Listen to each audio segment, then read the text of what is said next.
Roadways bus अड्डा shift करने के विरोध में एक मंच पर आए किसान यूनियन और कर्मचारी यूनियन के नेता व्यापारियों का भी मिला समर्थन। शासन द्वारा रुड़की रोडवेज बस स्टैंड को शहर से बाहर शिफ्ट किए जाने के विरोध में कर्मचारियों, आसपास के व्यापारियों और किसान यूनियन के नेताओं की बैठक हुई। सभी ने रोडवेज को शहर से बाहर शिफ्ट किए जाने का विरोध किया। साथ ही रोडवेज बस अड्डा बाहर शिफ्ट किए जाने पर उग्र आंदोलन की चेतावनी भी दी। आपको बता दें कि रुड़की के रोडवेज परिसर में आयोजित बैठक को संबोधित करते हुए भारतीय किसान यूनियन क्रांति के राष्ट्रीय अध्यक्ष विकास सैनी ने कहा कि प्रदेश में हरिद्वार जिले के साथ शुरू से ही भेदभाव किया जा रहा है, चाहे मूल निवास का मामला हो या सरकारी नौकरियों में प्राथमिकता दिए जाने का। उन्होंने कहा कि जहां हरिद्वार जिले के रुड़की को कुंभ क्षेत्र से बाहर रखकर विकास कार्यों से वंचित रखा गया, तो वह अब रोडवेज अड्डे को नवीन मंडी को शिफ्ट किया जा रहा है। उन्होंने कहा कि भारतीय किसान यूनियन क्रांति किसी कीमत पर रोडवेज और मंडी को शहर से बाहर नहीं जाने देगी।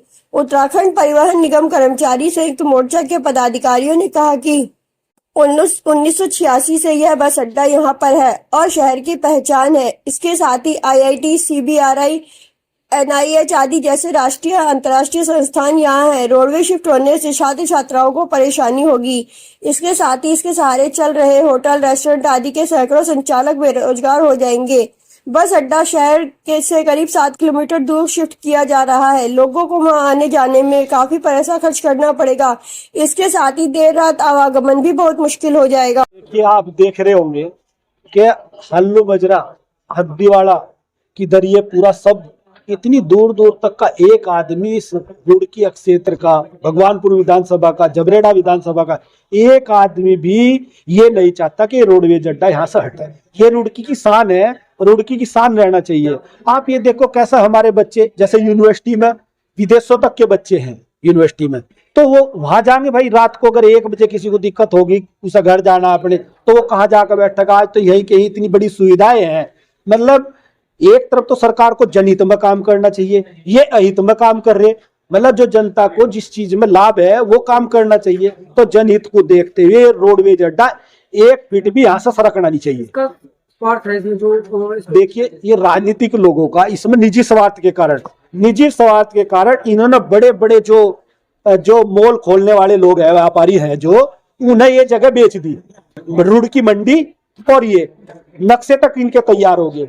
तो ये एक बड़ा लाभ सरकार कमाने के लिए और जनता को कुएं में धकेलने के लिए, उन जनता को, आम जनता को परेशान करने के लिए ये योजनाएं बनाई जा रही है, अपनी जेब भरने के लिए। बत्रा जी का नाम सबने लिया कि बत्रा जी का निजी स्वार्थ है इसमें। देखिए भाई, वो तो उसके बारे में तो देखो मुझे जानकारी नहीं है, पर मैं तो हरिद्वार के सभी जितने भी जनप्रतिनिधि हैं, वो बेचारे, मैं तो उनकी बात को समझ रहा हूँ, वो मजबूर हैं। वो जनहित की बात कर ही नहीं सकते।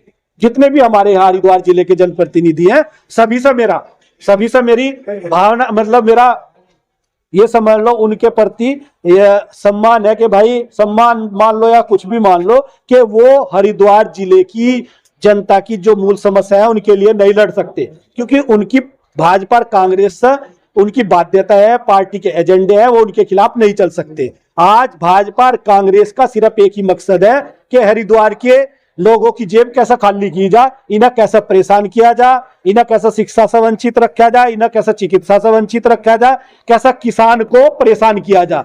नहीं तो आप देख लो, बराबर में भाजपा की सरकार है उत्तर प्रदेश में, 12 ट्यूबवेलों के बिल फ्री कर दिए।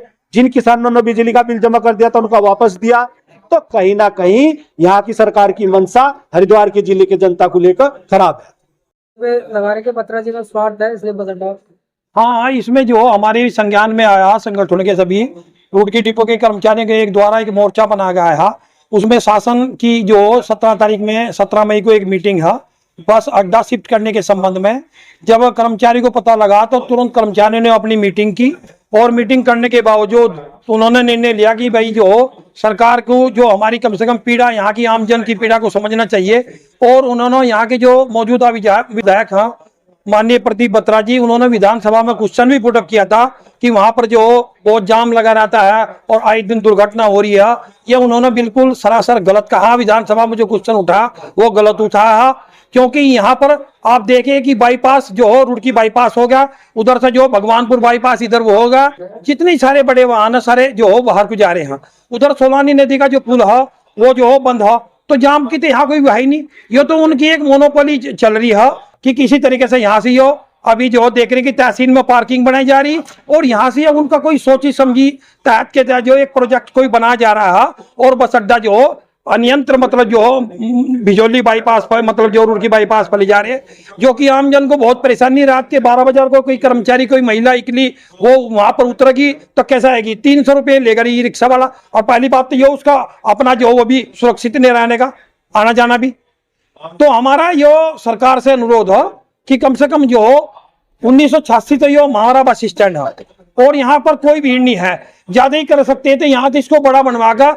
जबकि अभी हमारे बीच में नहीं, हमारे परिवहन मंत्री जी स्वर्गीय माननीय सुरेंद्र राकेश जी, उन्होंने एक मुहिम चलाई थी कि जो तहसीलदार का जो बराबर में यहाँ जो जमीन खाली पड़ी है यो रुड़की बस अड्डे को दे दी जा, परंतु वह जो तुरंत एकदम वो मटर बंद कर दिया गया था।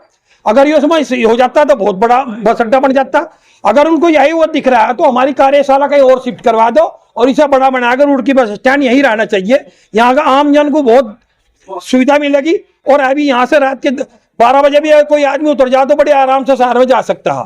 यहाँ भीड़ बिल्कुल नहीं है। तो हमारा सरकार से अनुरोध है कि ये यहाँ से ये बस स्टैंड जो शिफ्ट न किया जाए।